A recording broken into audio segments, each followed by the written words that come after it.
18 hours out. Destination unknown, a military secret. The largest overseas expedition ever guarded by the Blue Ensign of the American Navy.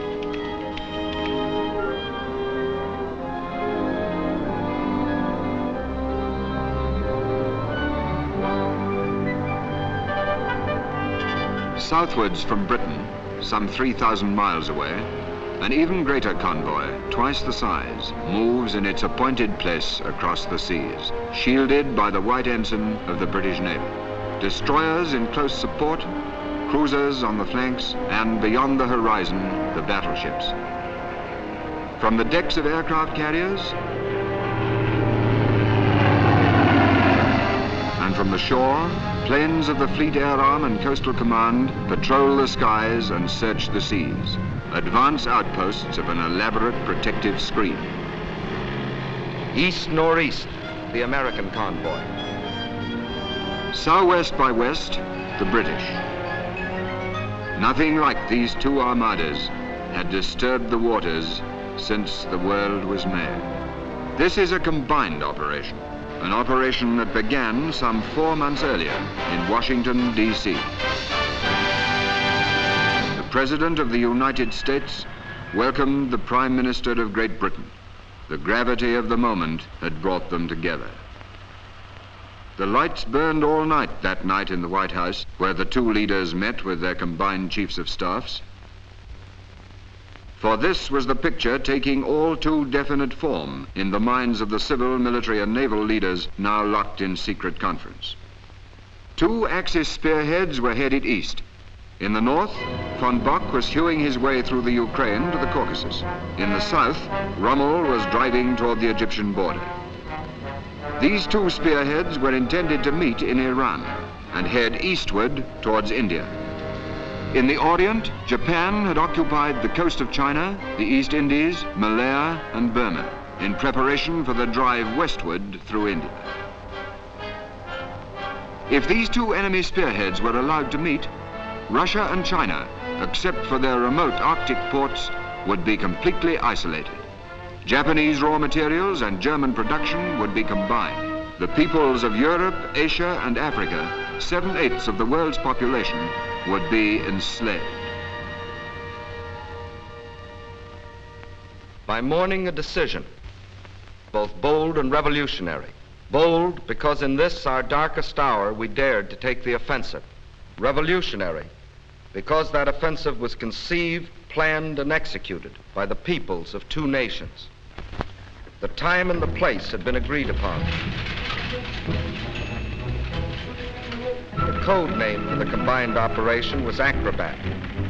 The two great elements were time and secrecy. 125 days in which to plan and launch an offensive from bases 3,000 miles apart. An operation involving hundreds of thousands of American and British soldiers and sailors. Millions of American and British working men and women. Only by whose combined efforts could the plan become a reality, but from whom the plan itself must be kept secret. A few score men, no more, knew in its entirety the plan for this greatest of combined operations. In London and Washington, British and American officers were placed at adjoining desks to work through the days and nights of grinding toil that lay ahead. And gradually, in the enforced daily intimacy, men grew to know and respect each other. Thus was born the relationship out of which an Allied army came into being. To them came hourly reports on the vast undertaking of forging the striking weapon. It was a race against time.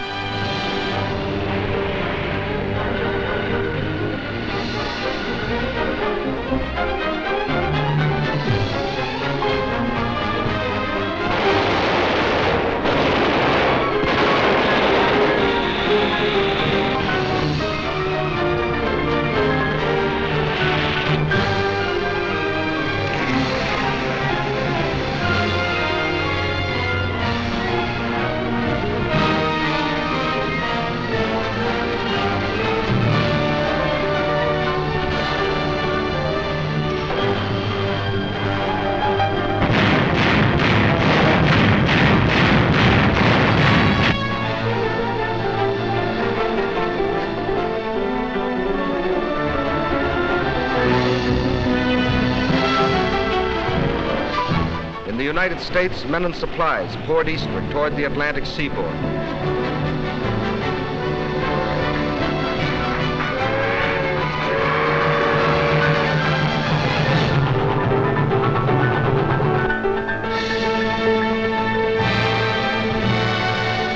In Britain also, by road and rail, an army was on the move.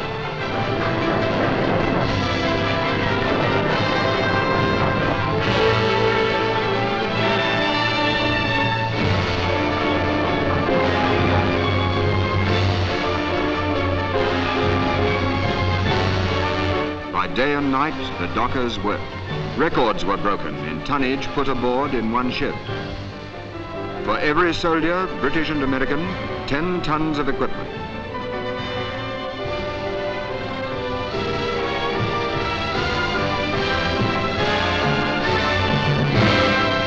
On both sides of the Atlantic, the effort was tremendous. Guns, trucks, aircraft, petrol, water, food, barbed wire, locomotives. Of ammunition alone, we shipped 520 different kinds.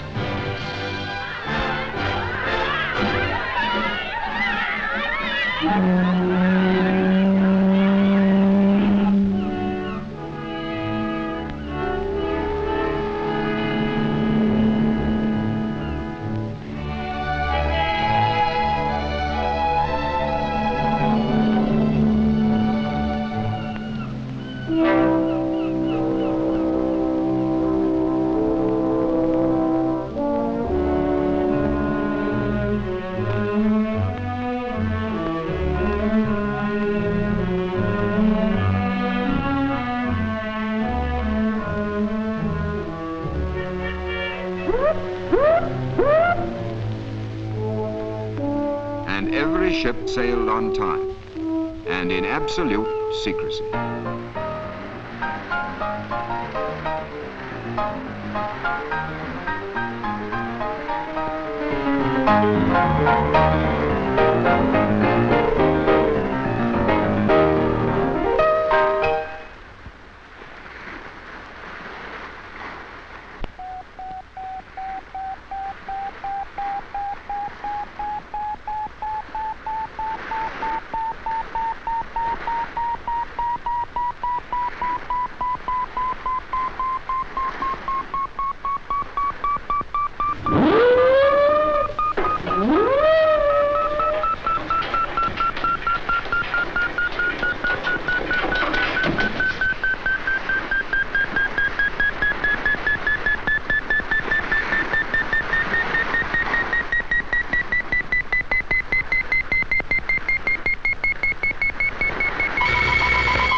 And the convoy continued its hidden way.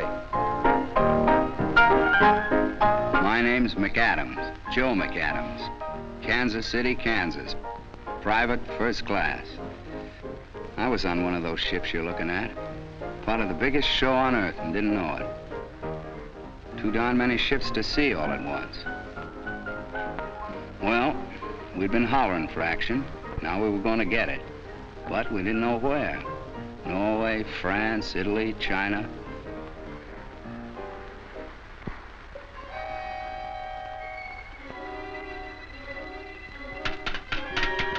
Finally, on the 5th day, we got the news. I mean, what we'd been waiting to hear. They handed out little guidebooks. I remember the first line: "You are to do duty in North Africa as a soldier of the United States." Gave me kind of a kick. Why North Africa? What was the plan called Acrobat? The convoy from America was heading east, the one from Britain heading south. At a given point west of Gibraltar, the British convoy would divide. For 12 hours, the two halves would proceed in opposite directions. Then the second half would reverse its course and follow the first, passing Gibraltar 24 hours behind. Thus, with clock-like precision, the combined operations would begin with simultaneous landings at Casablanca, Oran, Algiers.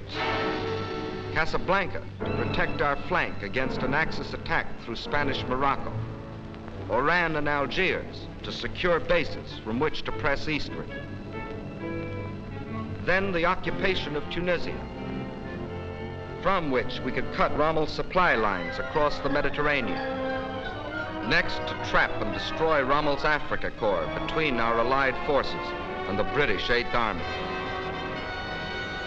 Thus, one arm of the Axis pincer would be amputated, and supply lines round the Cape of Good Hope would be shortened by half through winning control of the Mediterranean. North Africa would be ours, with bases from which to stab at the heart of the Axis citadel. Those were the main objectives of the plan called Acrobat. In both convoys, the men kept fit, now knowing the task that lay ahead. For most of them, this voyage was a new experience. They'd never been so far from home before. That's certainly true of me. My name's George Metcalf. I was a greengrocer in Civvy Street. We had a shop a long time. Only we're a military family, really. My dad was at Passchendaele and I was at Dunkirk. Never met such a collection of blokes as we got on this ship. Chaps from Glasgow, New York, London, Melbourne, Cape Town, Montreal, Chicago, Birmingham, Wellington, Bethnal Green, the whole issue. I reckon it's about time this team of internationals got cracking. When I was peeling spuds just now, I made up quite a letter to my girl, all about the way these ships zigzag and about flying fish and whales. Of course, we haven't seen any yet, but I reckon she'll like to know I'm enjoying myself. And now I got something else to tell her too. The best news for a long time. They just put it up on the ship's board.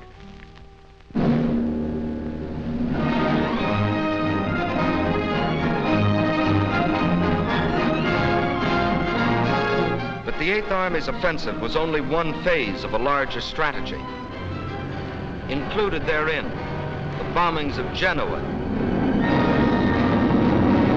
Naples, Turin, precision bombings of the Renault factory turning out Rommel's tanks.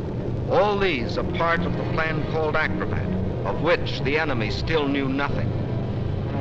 Nothing of the submarine trip to Africa by General Mark Clark, with a message to be smuggled into France. Nothing of the arrival at Gibraltar of General Eisenhower, where he was joined by General Henri Giraud, who had received General Clark's smuggled message. The enemy knew nothing until the last possible moment, when the first half of the convoy from Britain steamed past the fortress of Gibraltar. It was at night that the ships passed through the straits. The time had been carefully chosen, for here in narrow waters, attack seemed certain. Aboard ship and on the rock, everyone stood to, but the ships moved steadily on. It was as though, for the moment, the enemy's sword had fallen from his hand through indecision. This time, it was in Rome and in Berlin that the lights burned all night. For the first time since the war's beginning, somebody else was calling the tune. But before the enemy could collect its wits or its forces, our ships lay, as planned, off their appointed destination.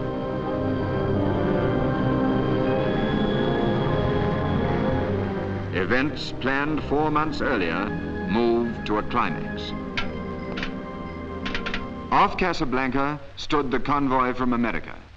To the troops aboard spoke their commander, General Patton. Soldiers and sailors, it is not known whether the French African army will contest our landing, but all resistance, by whomever offered, must be destroyed.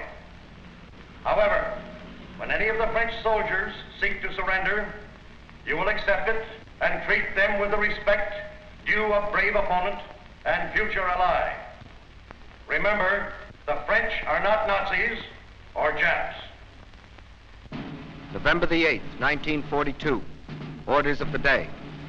The words "play ball," transmitted by the task force commanders, signifies that all forces are to take vigorous and offensive action against the enemy.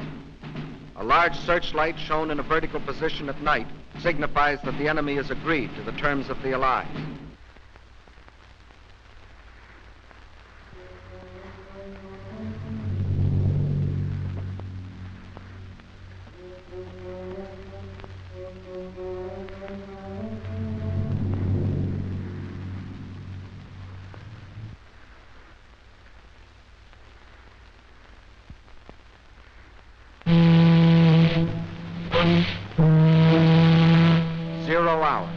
From America, the President broadcast by shortwave. We do not want your land. We fight a common enemy. From London, General Charles de Gaulle. Do not resist. From Gibraltar, General Giraud. We welcome the Allies to French soil. How would these pleas be answered?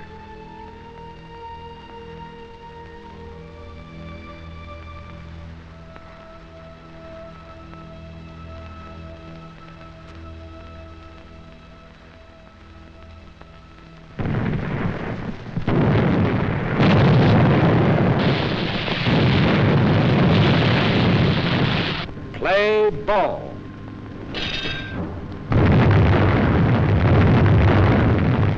Fight was on at Casablanca. Meantime, at Algiers, our landing craft also met fire from shore batteries, which were soon silenced by ships of the British Navy.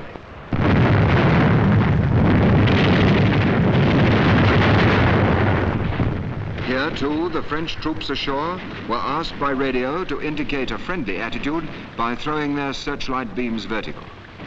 It wasn't long before, here and there along the coast, searchlights were seen pointing to the heavens. As dawn broke, fighter planes from Gibraltar, fitted with extra fuel tanks, took off without even waiting to hear whether the landing fields at Algiers had been captured. By 7 a.m., resistance at Algiers was finished. British and American troops had landed east and west of the city, penetrated 10 to 15 miles, and held the heights and all vantage points. In Algiers, on that famous November the 8th, was Admiral Jean Dallon, French Vice Chief of State under Marshal Pétain. It was after consultation with him that the French commanding general agreed to surrender the city. Meanwhile, at Oran,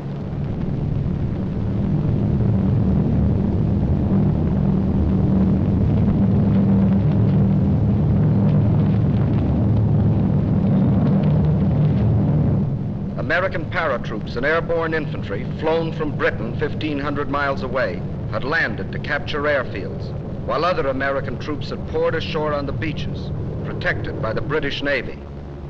Here, as in Algiers, the fighting lasted for only a few hours, but at Casablanca, the battle still raged.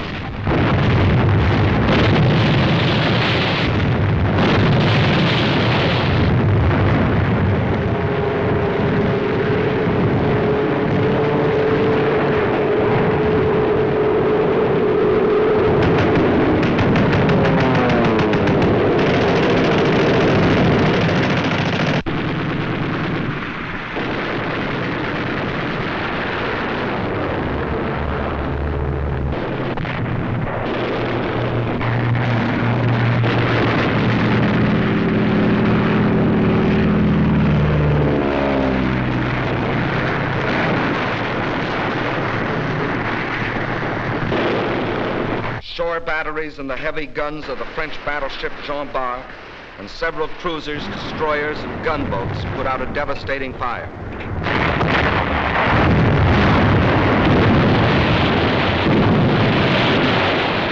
Gunnery from American ships, coupled with precision bombing, silenced those guns.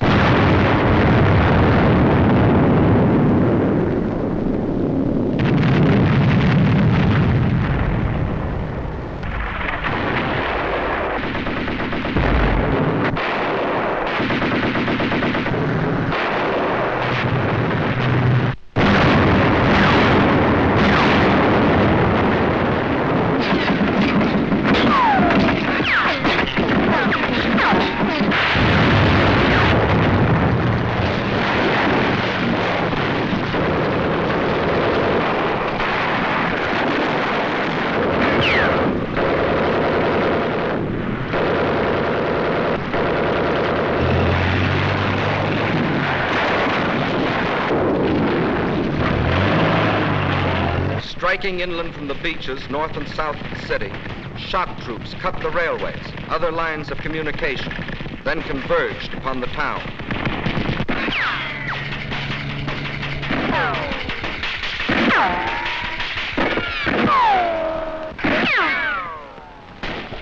2 days later, the Germans invaded unoccupied France, whereupon Admiral Darlan, declaring Pétain a prisoner of the Axis and himself chief of state, ordered the cessation of hostilities. In proof of the surprise of our landings, German armistice commissions were caught flat-footed in each city. Their jobs, to bleed North Africa of her raw materials and farm products. The people of North Africa were evidently not sorry to see them go.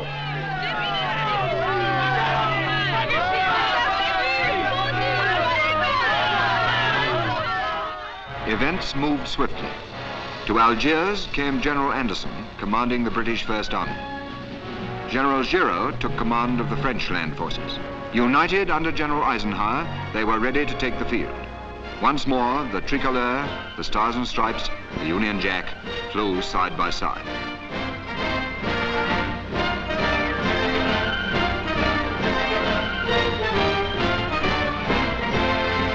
But the enemy had lost no time. Across the Mediterranean, by sea and by air, he was pouring men and equipment into Tunis and Bizerte. Despite this, we determined to start the campaign at once, hoping to reach the distant cities before the enemy's grasp had become too strong. This was a bold decision, for the British First Army was as yet little more than one division, and the bulk of the American forces were needed to safeguard our position in Morocco. We had other disadvantages. Roads were poor. Railways inadequate.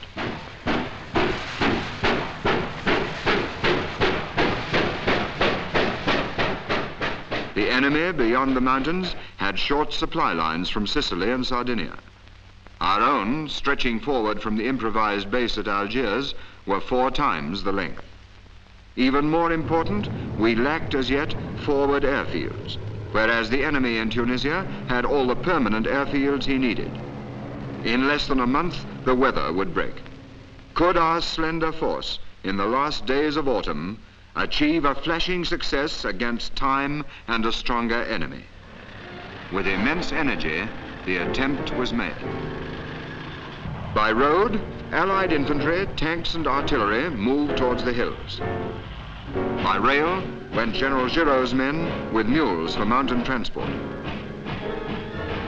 By air flew British and American parachutists to capture suitable ground for airfields and the tactical points nearby.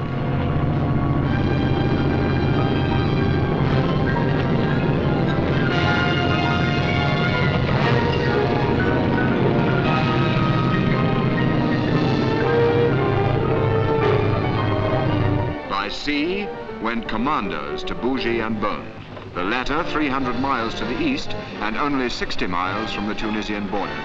Here, the airfield which our parachutists had taken was already under attack from the Luftwaffe.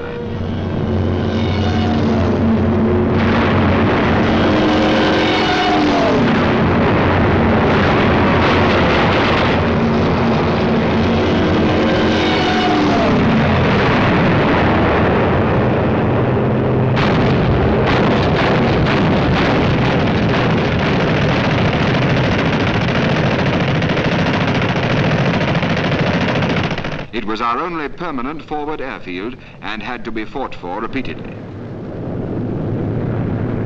In 3 columns, we advanced towards Tunis and Bizerte. And still the enemy poured into Africa. By mid-November, 1,000 a day. Among them, Marshal Kesselring, Mediterranean Commander-in-Chief, the man who had made his name infamous at Warsaw and Rotterdam. November the 18th, 10 days after our first landings, our mixed force of Allied troops had crossed the frontier into Tunisia and skirmishes were frequent.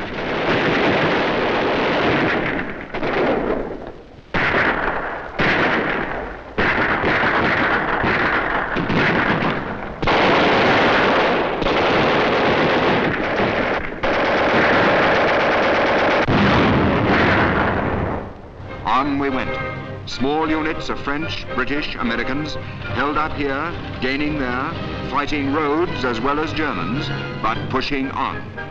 By November the 22nd, we were in Béja, 450 miles on the road to Tunis. News came that 30 miles on, the French under General Barré were holding Mejes el Bab against the Germans. The French were fighting stubbornly, equipped with little more than machine guns and rifles. General Anderson promptly moved to support them. Together, we held Mejes, henceforth a pivotal point, and forced the Germans back. But now we went into the plains and were increasingly exposed to the enemy's more numerous tanks and aircraft.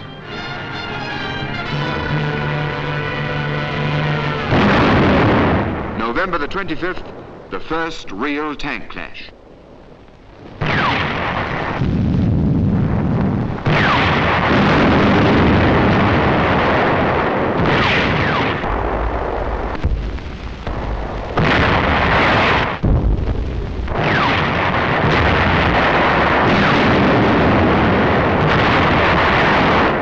"15 enemy tanks destroyed, and the rest withdrew.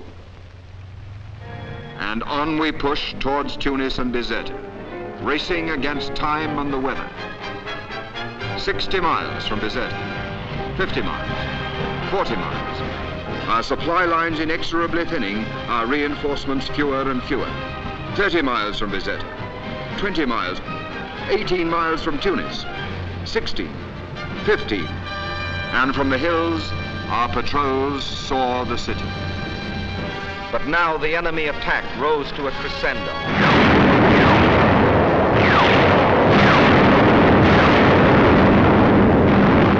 From the skies, a bombardment to which we had no adequate answer.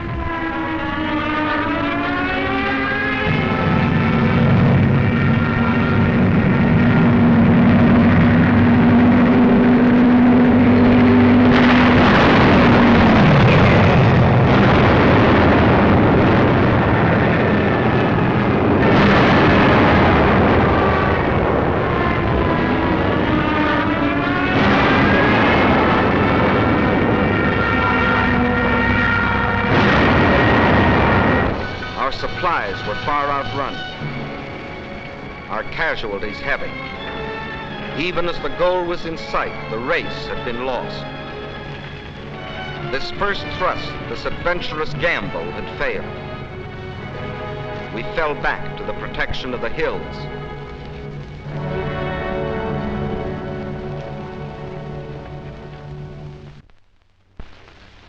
But even as we withdrew to regroup our forces, we encountered a new enemy.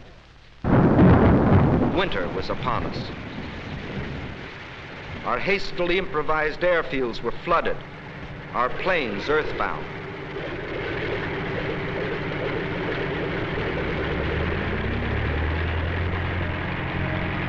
The roads became running streams.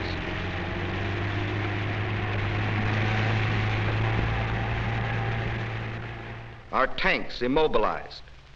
All hopes of a quick victory had finally foundered in a sea of mud. But the race for Tunis and Bizerte had not been in vain.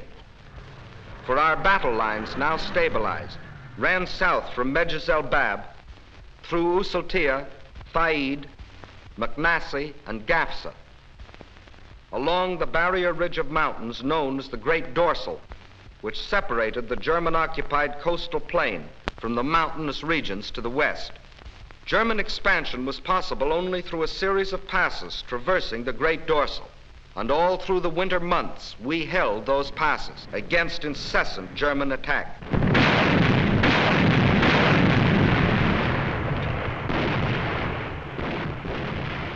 This was the period referred to by the world as one of military inactivity.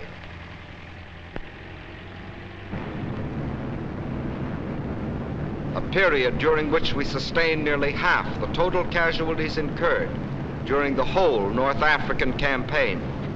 That's right. When you read in your papers about lulls that don't apply to George Metcalf and the poor bloody infantry, never did. We were on the job every night, patrols in the hills and in the woods.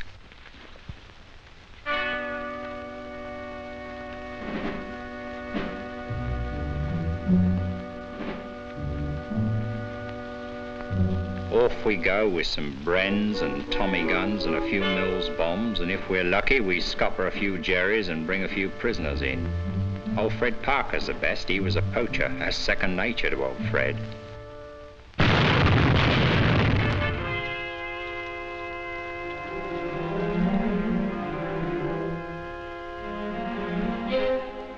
When we get back, we're camouflaged so you can't tell whether we're men or walking lumps of mud. We picked up about half Tunisia when we got back this morning. We just about scraped it off when we had to go out again at dusk and pick up the other half. Great life. You'd think mud would be different in Africa. Different from France, say. Old Fred says it weighs heavier here and don't smell the same, but me, I can't tell any difference. It turns white bread into brown just like the other stuff. Keeping the automatics and rifles clean is the worst. Old Fred's only got about half a tail of his shirt left. There's one thing we do thank God for, the mules. Fancy that, mules. If it wasn't for the mules, we'd just about starve. Not that we eat them, I don't mean that, but they bring up the rations, see? Nothing but mules or eagles could ever get here. Mud, just mud. I told my girl I'll stick to her like mud, and I can't say more than that. Whenever the fields were dry enough, our planes took off to tackle the Luftwaffe. Though still outnumbered, in 4 weeks they shot down 241 enemy aircraft, for a loss of 89 of our own.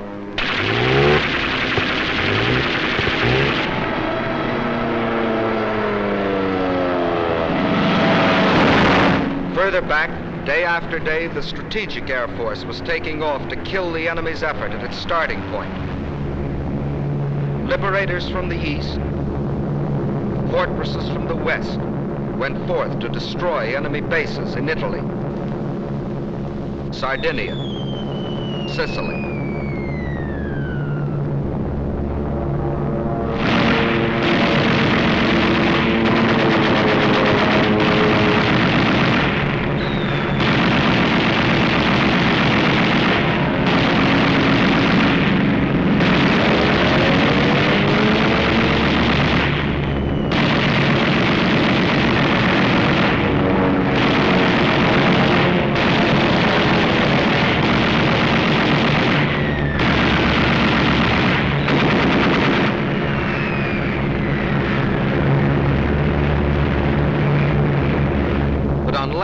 Offensive could be launched until spring.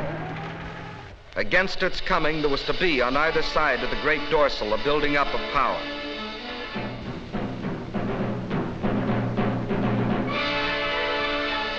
Over supply routes that spanned on the German side 150 miles of water, and on our side hundreds of miles of land, and then thousands of miles of water. The longest assembly lines in the world were in operation, from the factories of the United States and Britain, from Birmingham to Algiers, from Detroit to Oran, from Manchester, Los Angeles, from Leeds, from Pittsburgh to Casablanca.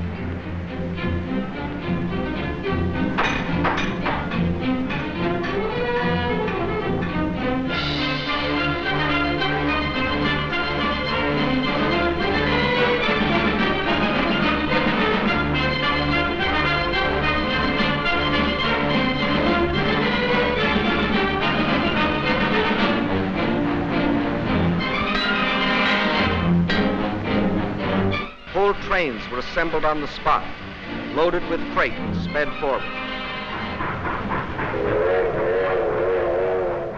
The South Atlantic became an airway as well as a seaway.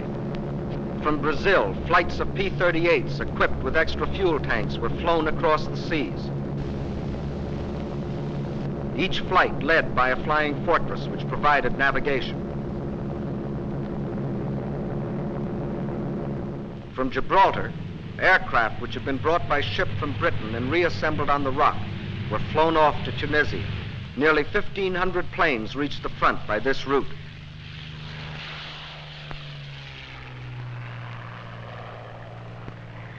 Roads to the front were being built where none before existed.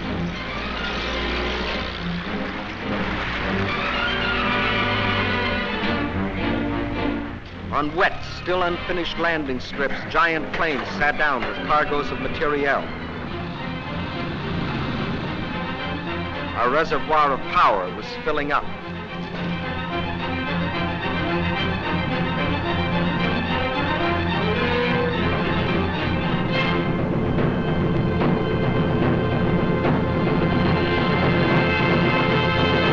Tunisia was to be the theater of a major campaign, a campaign to be fought where Scipio had fought, and Hannibal, where already 3 times in history great armies had been destroyed between the mountains and the sea.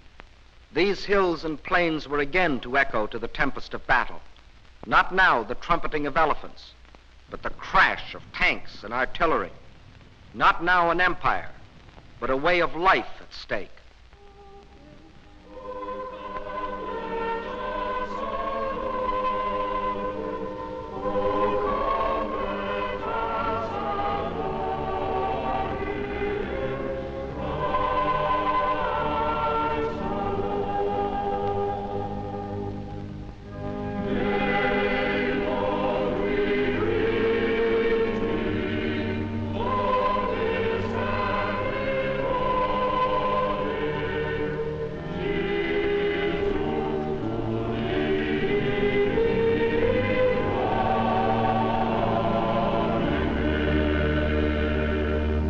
On this Christmas 1942, our soldiers and airmen in Tunisia and the Western Desert gathered together in little churches or under the open sky. And doing so, they thought of their homes and loved ones, hundreds or thousands of miles away. Our soldiers' thoughts were of New York and the Middle West, of the cities and villages of France, of the plains and hills of India, of homes in Cape Town and the African veldt, or among the snows of Canada, or in the Christmas sunshine of New Zealand and Australia, and among the fog and rain of London and Edinburgh. And they thought of their comrades who had already been killed, and of the cause for which they had been killed, the cause that had brought all of them across the seas to fight, the cause of liberty and tolerance and dignity and peace, and of how the horizon was brightening a little as though a new day were being born.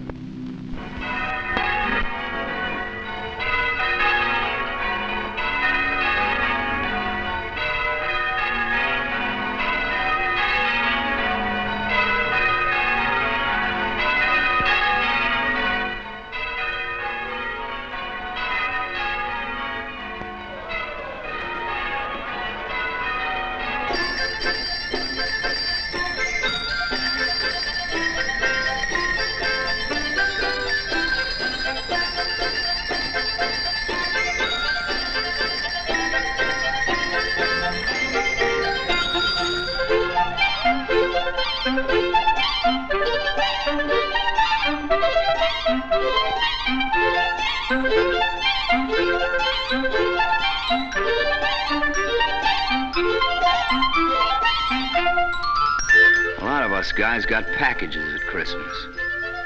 You know what was in mine? Stuffed dates. Stuffed dates in Africa under the date palms. Can you beat that? One good thing about Christmas, you may get homesick, and we did, but you also get Christmas dinner.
including the pets.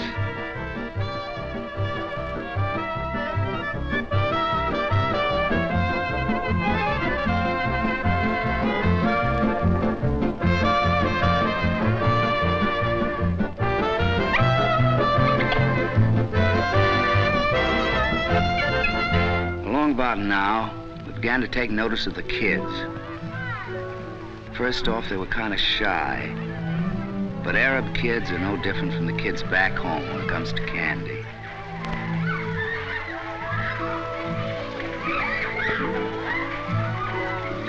A lot of them looked about half-starved. The Germans had picked the land clean. So we gave half our milk ration to the Red Cross. They ladled it out.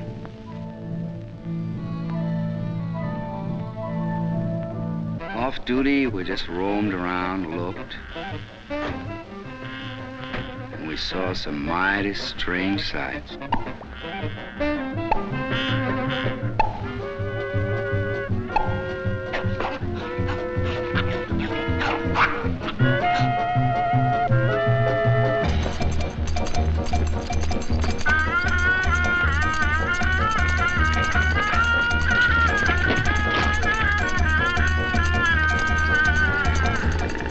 What the Moorish girls looked like behind the veils. Wondering was about as far as we got. One Sunday, the middle of January, we were hanging around, catching up in the news from home, when we were routed out for assembly. They told us to polish our brass and shine our leather. Some of us said, "What's the big idea?" Well, we found out. And you could have knocked me over with a tank. It was the Prez himself, riding along in a Jeep.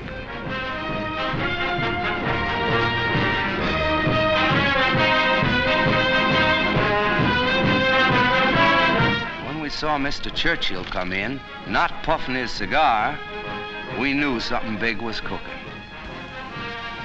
In a small seaside hotel at Casablanca, discussions began at once. Their purpose, to design the shape of victory in Africa and beyond. First, a meeting was arranged between Generals de Gaulle and Giraud, who had succeeded Admiral Darlan, assassinated a month earlier. Out of the meeting was to grow the union of the fighting French, who had never lost hope, and the French for whom hope had been reborn. Second, the united command for the new Tunisian campaign was created. The Allied troops in the area were now predominantly British, but by common agreement, General Eisenhower continued in supreme command.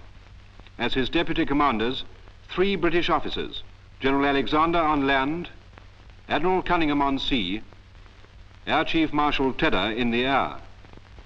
Under them, British, American and French officers and men serving side by side. The whole scheme a dovetailing of command, unique in military campaigns. Third, we fixed the terms which would end the fighting. Unconditional surrender. Of all these decisions, our Russian and Chinese allies were kept fully informed. The conference ended, Mr. Churchill flew on to Tripoli to greet the victorious 8th Army and explain its vital part in forthcoming events. For the decisive hour was at hand. Battle lines were drawn. In the north stood the British First Army. In the center, General Giraud's French troops. In the south, the Americans.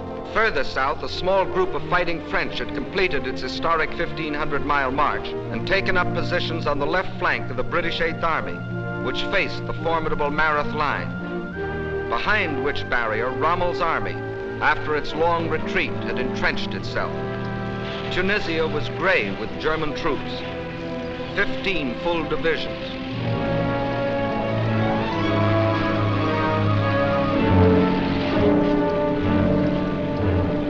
No scratch troops these, but battle-wise veterans of Poland, France, the Balkans.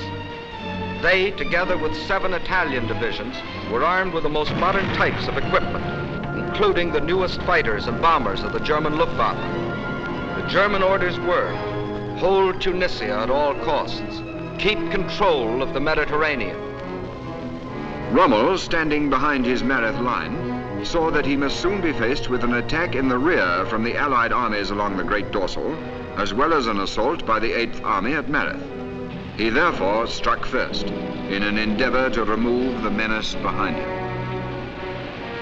On February the 14th, the blow was struck.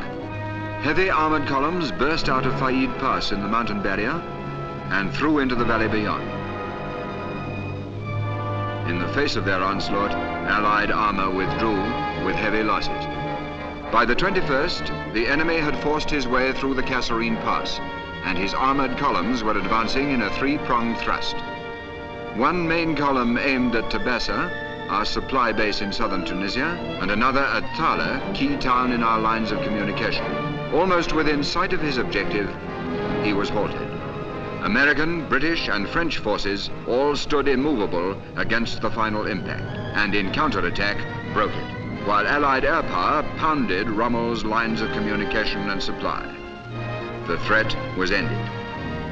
Advancing past destroyed German armor, we reoccupied Kasserine Pass, and by March the 17th, the original battle lines had been restored. As soon as Rommel saw that his westward thrust was doomed, he made an abortive attack south against the 8th Army. The Germans unveiled the new Tiger tank, the British the new 17-pounder anti-tank gun.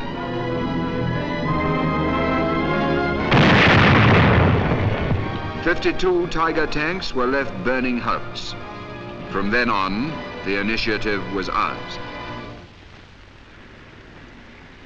Of the various strategies which might now be employed against the enemy, General Eisenhower chose one which envisaged the entire military situation in terms of a cylinder. The western wall, Allied land forces along the Great Dorsal. The northern and eastern, Allied air and sea power concentrated in the Mediterranean. The seaports of Tunis and Bizerte were to act as the intake valve, through which those enemy troops that escaped the devastating attacks of planes and submarines based at Malta were to be sucked into the cylinder. At the bottom of the cylinder stood the powerful British 8th Army to serve as the piston, which in its upward stroke would push the enemy into an ever smaller space.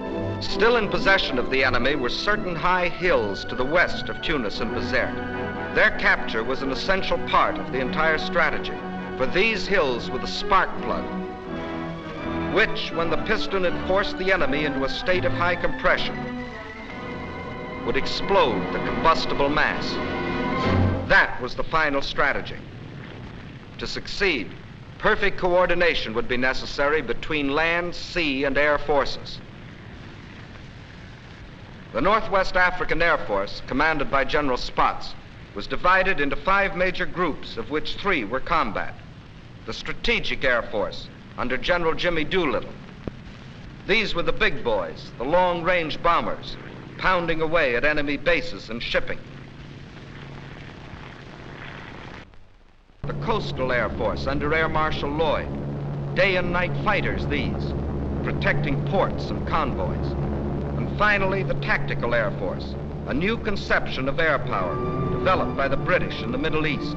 All fighters and attack bombers, British and American, were placed under one command so that we could strike with the full force of our flying artillery when and where it would do the most good.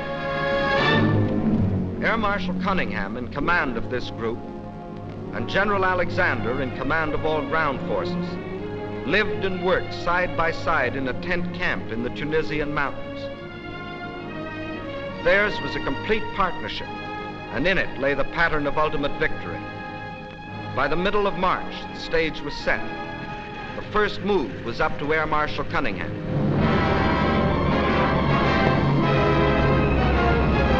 In a continuous 24-hour assault, the Meredith fortifications were pounded from the air.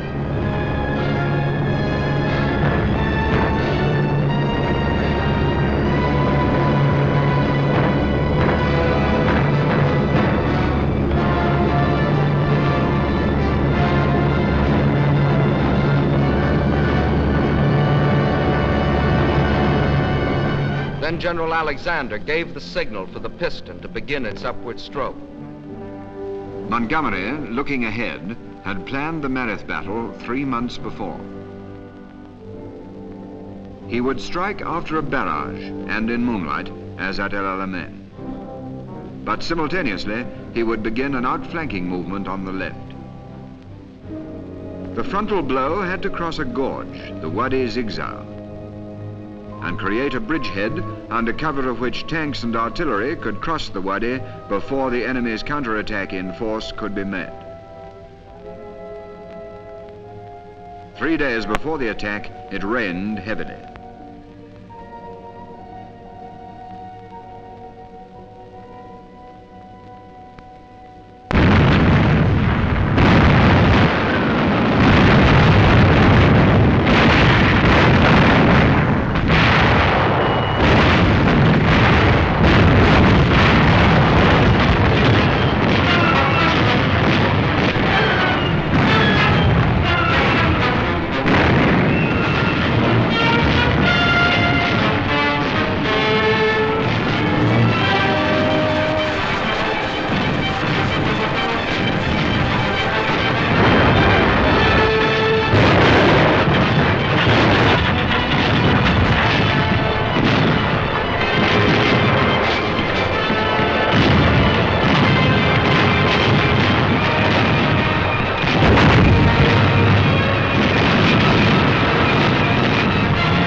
Next morning, our men were holding on like bulldogs. Only 4 tanks had got across, but with these and their own arms, our infantry kept the bridgehead intact. The enemy, fearing another El Alamein, now withdrew armor from other sectors and threw it in.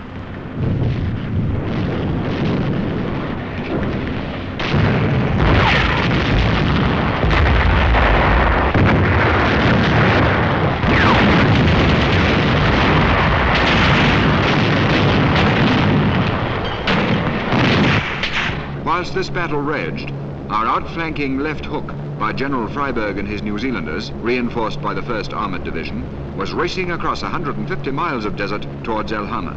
The blow was now struck by 50,000 men on the ground and by bombers, fighters and tank busters from the air.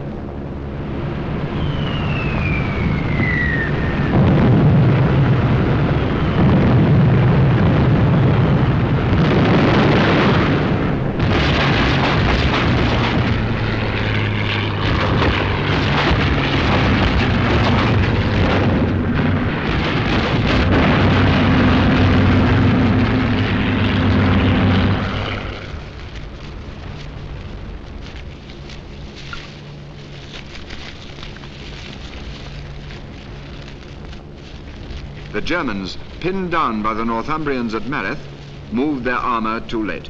The New Zealanders, thenceforth to be known as the left hookers, drove through.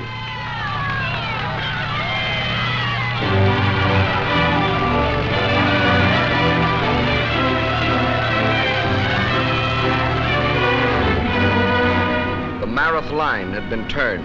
The piston was on the move. Its speed made possible by the feats in road building of the South African engineers.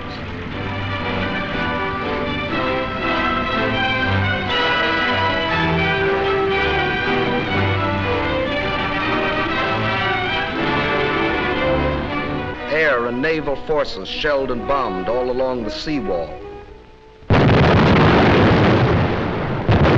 Our fighters struck at their transport planes, still pouring men in through the intake valve, knocking them out of the sky by the hundreds.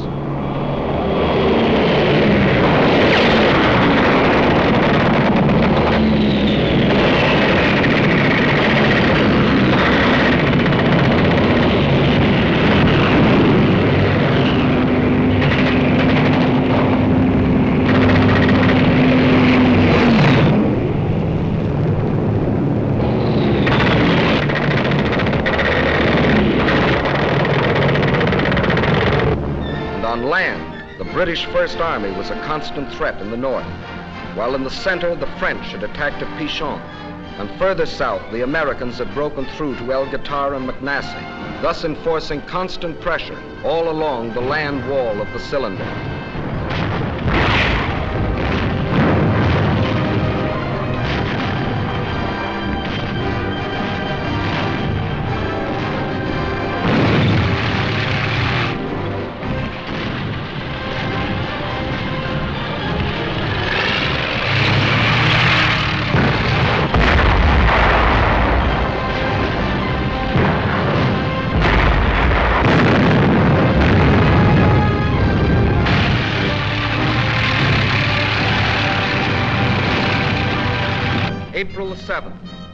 American patrols of light tanks striking eastward met patrols of the British 8th Army advancing northward. We got quite a bang out of meeting these guys. 2,000 miles they'd come, fighting all the way. Yes, sir, we got a real bang out of it. These are the guys that broke the back of the Afrika Korps.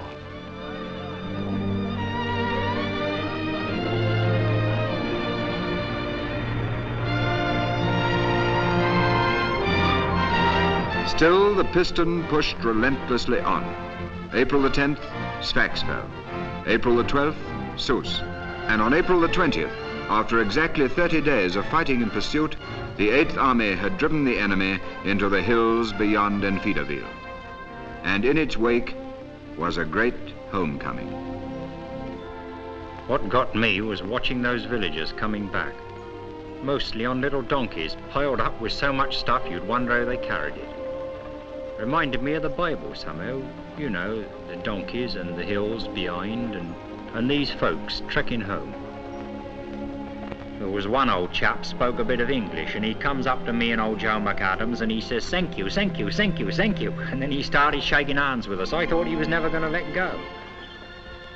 And as we watched him going down the hill, Joe says to me, he says, "You know, George, I had a buddy killed the other day and I was pretty sore about it. But now all these poor devils coming home gives the whole thing a kind of a meaning." Well, then when we went down to the village, it was just the same down there. Little Jewish boys taking off the yellow stars they'd been made to wear as if they was lepers. And then our army doctors attending to the women and the youngsters, just as if they was on the panel back home. I certainly felt less browned off. I certainly did. The rapid advance of the 8th Army had left the American divisions at McNassie and El Gattar far behind the battle area. General Alexander now switched these divisions to the north. This remarkable 200-mile march across the heavy traffic streams of the 1st Army's lines of supply was accomplished without once interrupting the eastward flow, and this in complete secrecy.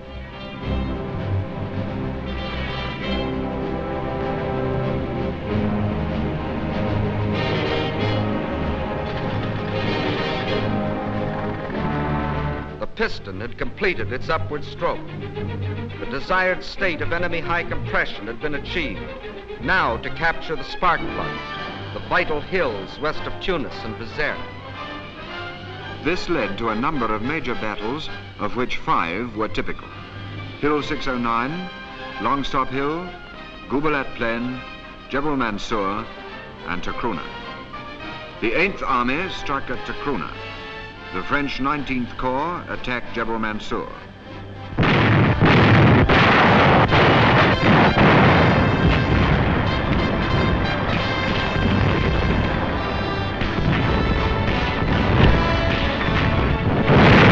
On the Gubalat Plain, the British 6th Armoured Division, striking towards Tunis, had drawn upon it most of the enemy's remaining armour.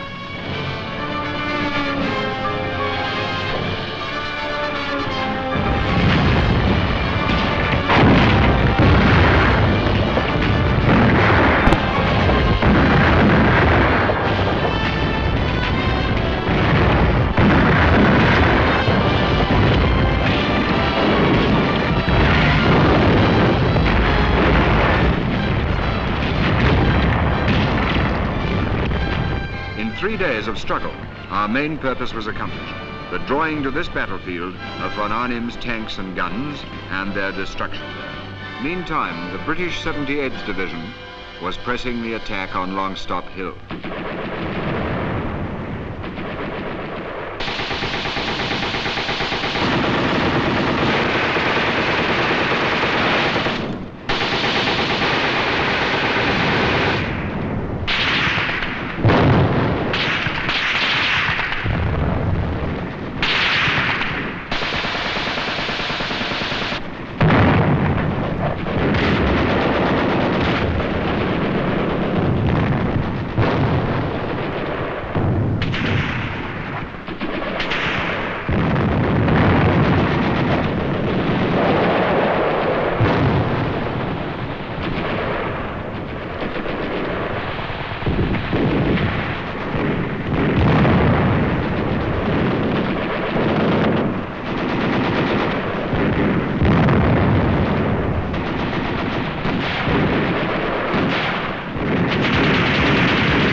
hills echoed with gunfire.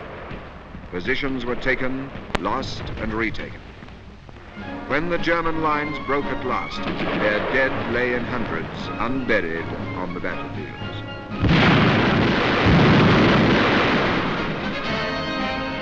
As our infantry went forward, engineers and pioneers built roads across the mountaintops for vital supplies to reach them. In 14 days, they built 11 miles. Meanwhile, further north, the Americans had embarked on their phase of the campaign. This started with the assault on Hill 609. Long-range artillery started the attack.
All batteries, left 8.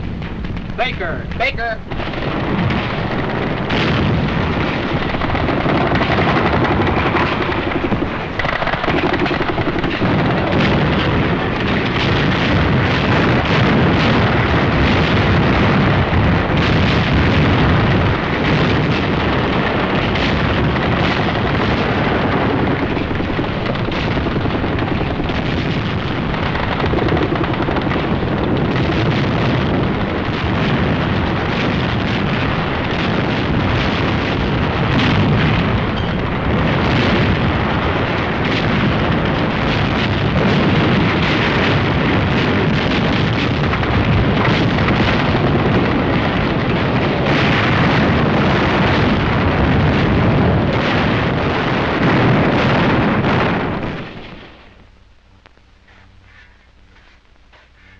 We took Hill 609. There weren't as many of us guys when we got to the top as there'd been at the bottom. But we took it. Thus, one by one, von Arnim's strongholds in the mountains fell. The Germans had been outfought. Now they were to be outwitted. General Alexander knew their fear of the Eighth Army, so he reinforced that fear with heavy bombardments and local attacks from Montgomery's front. At the same time, he secretly transferred the 4th Indian and the 1st and 7th Armored Divisions from the 8th to the 1st Army in the north, whence the main attack was to come. The spark plug was ours, and we were now ready to explode the combustible mass. Now to pour on the power. Now to give the apostles of power an education in the use of it.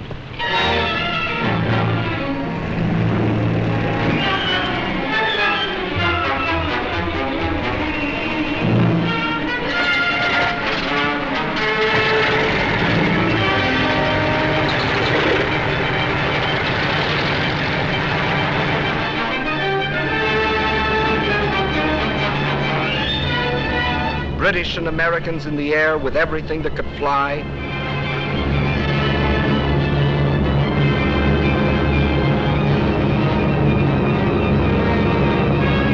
British and Americans on the ground with everything that could shoot.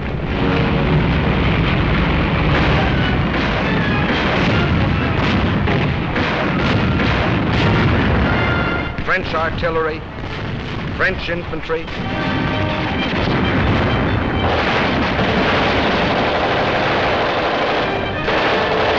British Navy,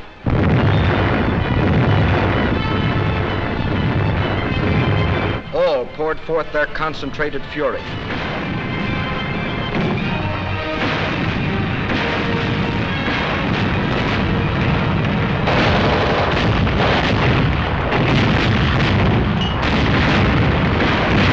This was blitz warfare such as the inventors of the blitz had never dreamed of.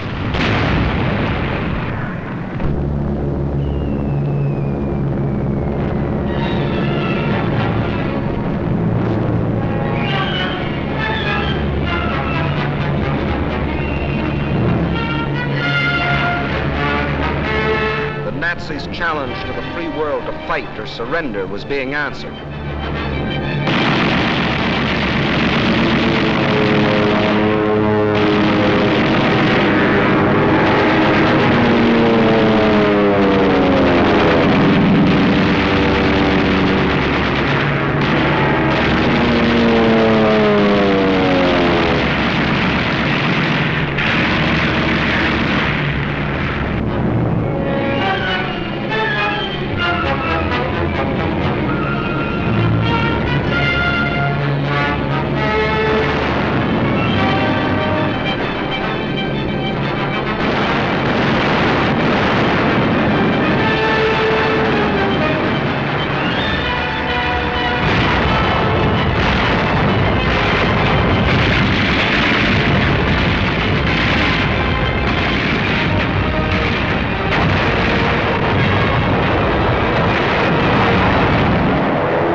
After only 8 hours fighting, the hard crust of German resistance was shattered. Our armor crashed through.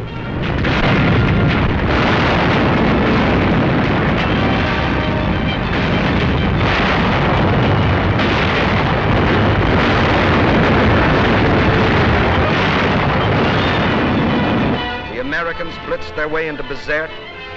The British smashed right through the center to capture Tunis. Then a British armored column crashed across the neck of Cape Bon to Hammamet. Another British column raced around the tip of the cape to prevent any evacuation. The whole Axis mass was split into 4 segments. The end came quickly. By tens, by hundreds, by thousands, they came. On foot, in trucks, and behind their bands.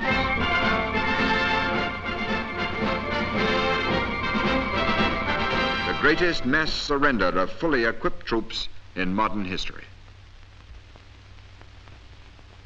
We had lost nearly 70,000 men, dead, wounded, and missing. 35,000 British, 18,000 Americans, 15,000 French. But for every man we had lost, the enemy lost 5. And at the end, 15 full divisions, 266,000 of their best men laid down their arms. No Bataan this, no Crete, no men riddled with disease and shrunken with hunger, fighting to the last barehanded. Educated in the school for power, they were quick to recognize superior power. And when they did, they quit cold. This is the end of the Axis African adventure.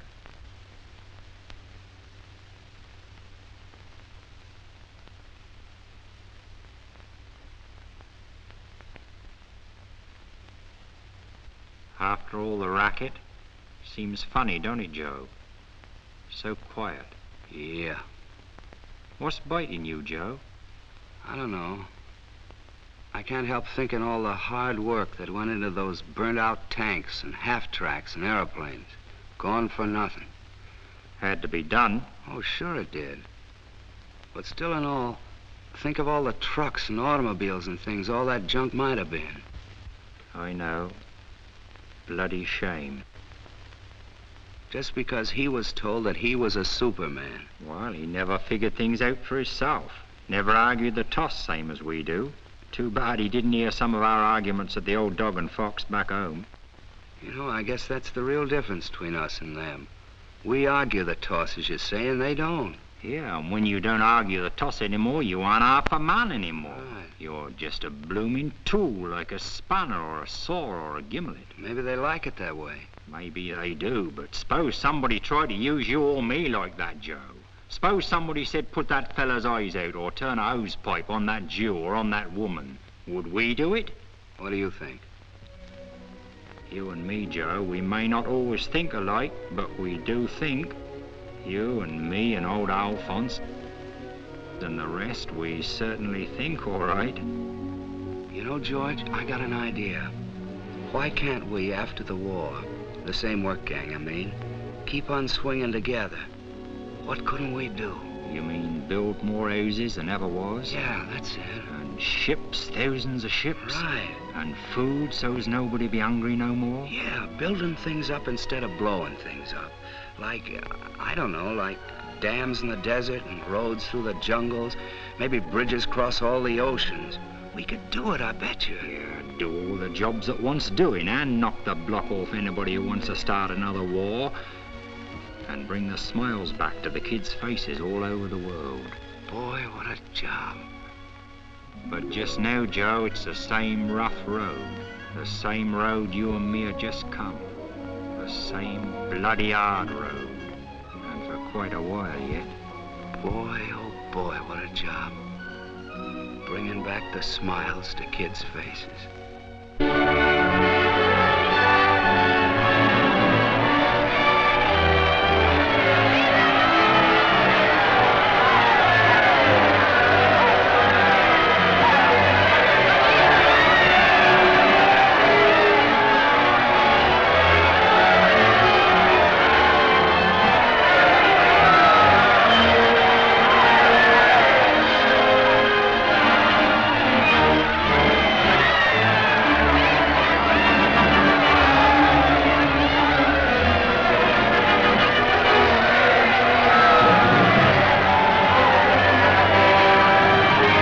Africa is free, and Europe that much nearer freedom.